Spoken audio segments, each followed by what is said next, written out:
Hi welcome to my channel. இன்றைக்கி வந்து நம்ம என்ன பார்க்க போகிறோம் அப்படின்னா வந்துட்டு தீபாவளி ரெசிபீஸ் தான் பார்க்க போகிறோம். ஸோ அதுக்கு வந்துட்டு நான் ஒரு காரம் ஒன்று ஒரு ஸ்வீட் ஒன்று பண்ணியிருக்கேன். ஸோ ஃபஸ்ட்டு வந்து காரம் எப்படி பண்ணுறதுன்னு பார்க்கலாம். ரிப்பன் பக்கோடா தான் பண்ண போகிறோம். ஸோ வாங்க எப்படி செய்கிறதுன்னு பார்க்கலாம். ஒரு கப் அளவுக்கு அரிசி மாவு எடுத்துக்கோங்க. அரை கப் அளவுக்கு கடலை மாவு ஆட் பண்ணிக்கோங்க. அதுக்கப்புறமா இதுக்கு தேவையான உப்பு ஆட் பண்ணிக்கலாம்.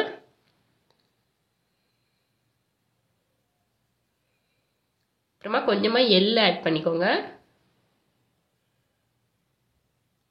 காரத்துக்கு வந்துட்டு மிளகாத்தூள் வந்து ஆட் பண்ணிக்கோங்க. அப்புறமா பெருங்காயத்தூள் கொஞ்சம் ஆட் பண்ணிக்கலாம். இதில் வந்துட்டு நீங்கள் சூடான ஆயில் கூட ஊற்றலாம். நான் வந்துட்டு இன்றைக்கி பட்டர் ஆட் பண்ணுறேன். நம்ம ரொம்ப நாள் ஸ்டோர் பண்ண போகிறோம் அப்படின்னா நீங்கள் வந்து ஆயில் ஊற்றாதீங்க. ஒரு மாதிரி சிக்கு வாடை அடிச்சிடும் கொஞ்ச நாள்லேயே. பட்டரை ஆட் பண்ணிக்கோங்க, இல்லைன்னா நெய்யை கூட ஆட் பண்ணிக்கலாம். எல்லாத்தையும் நல்லா கலந்து விட்டுக்கோங்க.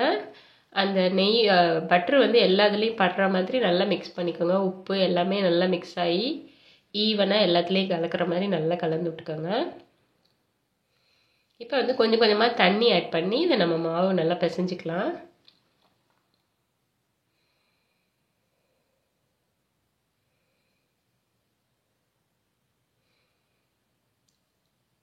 இப்போ வந்து நம்ம நல்லா அந்த சப்பாத்தி மாவு பதத்துக்கு நல்லா பிசைஞ்சிக்கோங்க.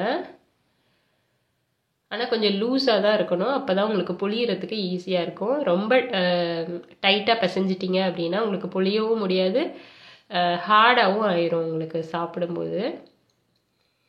இப்போ வந்து அச்சு எடுத்துக்கோங்க. நம்ம ரிப்பன் பக்கோடான்றதுனால இந்த நீட்ட வாக்கில் இருக்கிற அச்சு எடுத்துக்கோங்க. உள்ளெல்லாம் ஆயில் அப்ளை பண்ணிக்கலாம். அதே மாதிரி இந்த அச்சுலேயும் ஆயில் அப்ளை பண்ணிக்கோங்க.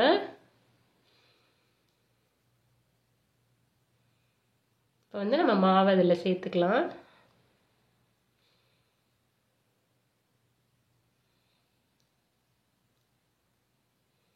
இந்த எண்ணெய் வந்து நீங்கள் வந்து ரொம்ப சூடாக இல்லாமல் ஒரு மீடியம் ஹீட்டில் வச்சுக்கோங்க. மீடியம் ஹீட்டில் வச்சுட்டு நம்ம வந்து ரிப்பன் பக்கோடா வந்து புளிய ஆரம்பிச்சிடலாம். நீங்கள் டைரெக்டாக எண்ணெயிலேயே கூட புழிஞ்சு விடலாம், இல்லை நீங்கள் ஒரு கரண்டியில் கூட புழிஞ்சு விட்டுட்டு நீங்கள் அதை அப்படியே உள்ளேயும் போட்டுக்கலாம்.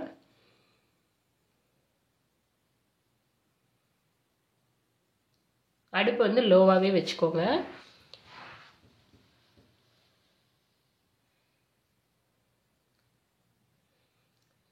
ஒரு பக்கம் வெந்ததுக்கப்புறமா அதை வந்து திருப்பி விட்டு நம்ம ரெண்டு பக்கமும் வேக விட்டு எடுத்துக்கலாம்.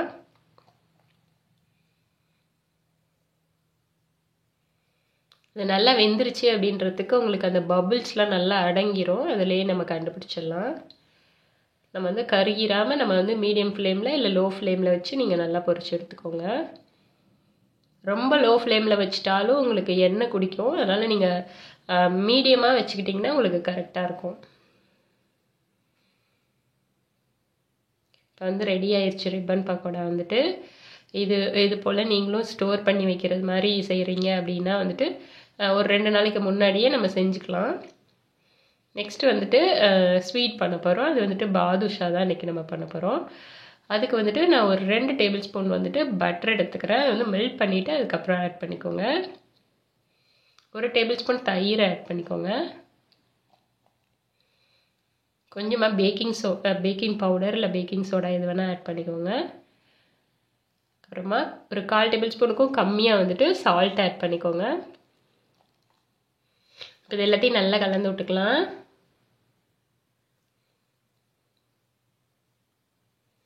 இது நீங்கள் நல்லா அடித்து இது பண்ணிங்க அப்படின்னா உங்களுக்கு நல்லா அந்த புசு புசுன்னு வரும்.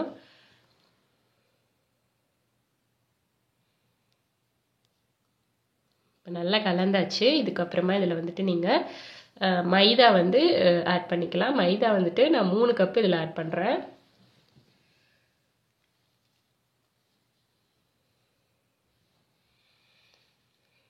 ஸோ 3 கப்பு மைதா ஆட் பண்ணியாச்சு. இப்போ இதில் வந்துட்டு நீங்கள் ஒரு 2 டேபிள் ஸ்பூன் அளவுக்கு வந்துட்டு பால் வந்து ஆட் பண்ணிக்கோங்க. வார்ம் மில்க்கு தான். இது எல்லாத்தையும் நல்லா கலந்துக்கலாம் ஃபஸ்ட்டு.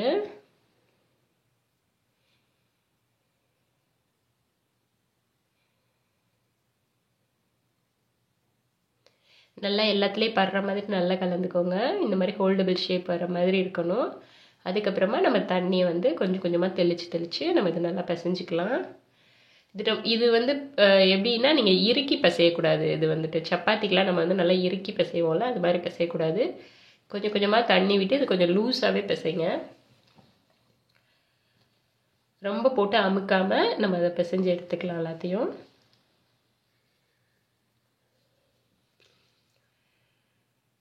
இப்போ மாவு ரெடி ஆகிடுச்சு, பார்த்தீங்கனாலே தெரியும். இது வந்து ரொம்ப நம்ம போட்டு இறுகிற மாதிரி நம்ம வந்து பிசையக்கூடாது. ஸோ இந்த மாதிரி கன்சிஸ்டன்சியில் நம்ம பிசைஞ்சு வச்சுக்கலாம். லைட்டாக ஆயில் அப்ளை பண்ணிக்கோங்க மேலாக, உங்களுக்கு ஒட்டுற மாதிரி இருந்துச்சுன்னா. இப்போ இது ஒரு மூடி போட்டு ஒரு 10 to 15 minutes இது அப்படியே விட்டுறலாம்.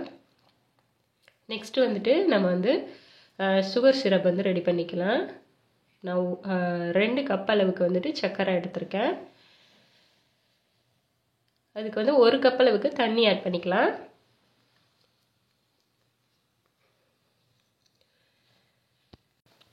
நல்லா ஒரு மிக்ஸ் பண்ணி விட்டுருங்க. மிக்ஸ் பண்ணிவிட்டு இது நல்லா கொதிச்சு வரணும்.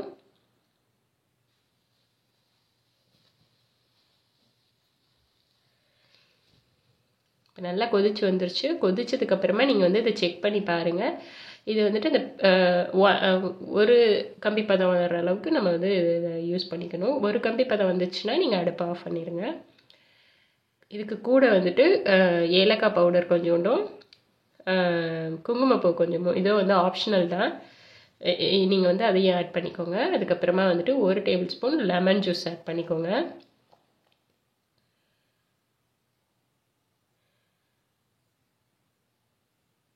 இப்போ எல்லாமே ரெடி ஆயிடுச்சு. இதை வந்து நீங்கள் அடுப்பை வந்து ஆஃப் பண்ணிவிட்டு ஓரமாக வச்சுருங்க. நெக்ஸ்ட்டு வந்துட்டு மாவு வந்து இப்போ நம்ம நல்லா ஊறி இருக்கும் கொஞ்சம். இப்போ வந்து அதை எடுத்து நம்ம பாதுஷா செய்ய ஆரம்பிச்சிடலாம். இந்த மாதிரி சின்ன சின்ன பால்ஸாக எடுத்துக்கோங்க. உங்களுக்கு ஒட்டுற மாதிரி இருந்துச்சுன்னா கையில் லைட்டாக ஆயில் அப்ளை பண்ணிவிட்டு இந்த மாதிரி நல்லா உருட்டிக்கோங்க. உருட்டிட்டு இந்த மாதிரி நடுவில் வந்து லைட்டாக அப்படி ப்ரெஸ் பண்ணிவிட்டு ஒரு ஓட்டை மாதிரி போட்டிங்க அப்படின்னா உங்களுக்கு வந்து உள்ளே நல்லா வெந்து வரும். உங்களுக்கு பார்க்குறதுக்கும் அழகாக இருக்கும்.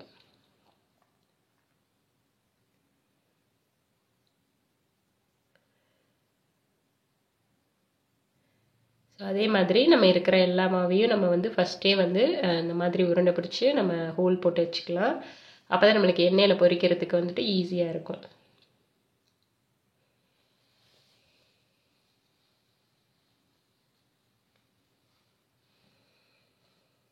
நான் எல்லா மாவையுமே அதே மாதிரி பால் மாதிரி ஆக்கி அதில் வந்துட்டு பாதுஷா ஷேப் பண்ணி வச்சிட்டேன்.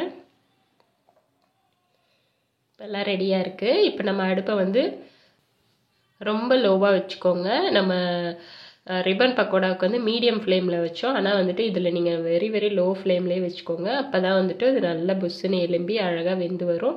உள்ளே கருகிராமல் உள்ளே நல்லா வெந்து வரும். நான் வந்து இது ஒரு 4 நாளாக போட்டு எடுத்துக்கிறேன். பார்த்திங்கனாலே தெரியும், அப்படியே வேக வேக அழகாக மேலே எலும்பி வரும். அந்த கலர் வந்து கொஞ்சம் கொஞ்சமாக தான் சேஞ்ச் ஆகணும். எடுத்தோடனே கலர் மாறிடுச்சு அப்படின்னா கண்டிப்பாக உள்ளே வேகாமல் தான் இருக்கும். இந்த கோல்டன் ப்ரௌன் வர வரைக்கும் இதை வந்து நீங்கள் அப்படியே லோ ஃப்ளேம்லேயே வச்சு வேக வச்சு எடுத்துக்கோங்க. நல்லா வெந்துருச்சு. இப்போ இதை எடுத்துடலாம்.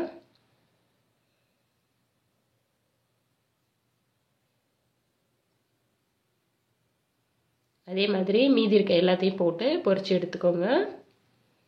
இப்போ இதை வந்துட்டு நீங்கள் அந்த சக்கரை பாகு காய்ச்சி வச்சோம்ல அதில் வந்துட்டு ஊற போட்டுருங்க. இது ஒரு 10 to 15 minutes வந்துட்டு நீங்கள் அந்த சக்கரை பாகில் வந்து நீங்கள் போட்டு வச்சிங்க அப்படின்னா அந்த இதெல்லாம் நல்லா உள்ளே இறங்கி உங்களுக்கு நல்லா அந்த பாதுஷா வந்துட்டு ஸ்வீட்னஸ் கொடுக்கும். ஸோ அவ்வளோதாங்க, எல்லாமே ரெடி ஆயிடுச்சு. ஸோ இது போல் நீங்களும் ட்ரை பண்ணி பாருங்கள். இந்த ஸ்வீட்ஸும் இந்த ரிப்பன் பக்கோடா ரெண்டுமே வந்துட்டு ஒரு 1 hourக்குள்ளேயே நம்ம வந்து பண்ணிடலாம். ஸோ அதனால் இதையும் ட்ரை பண்ணி பார்த்துட்டு உங்களோட கமெண்ட்ஸை சொல்லுங்கள். தேங்க்யூ, பாய்.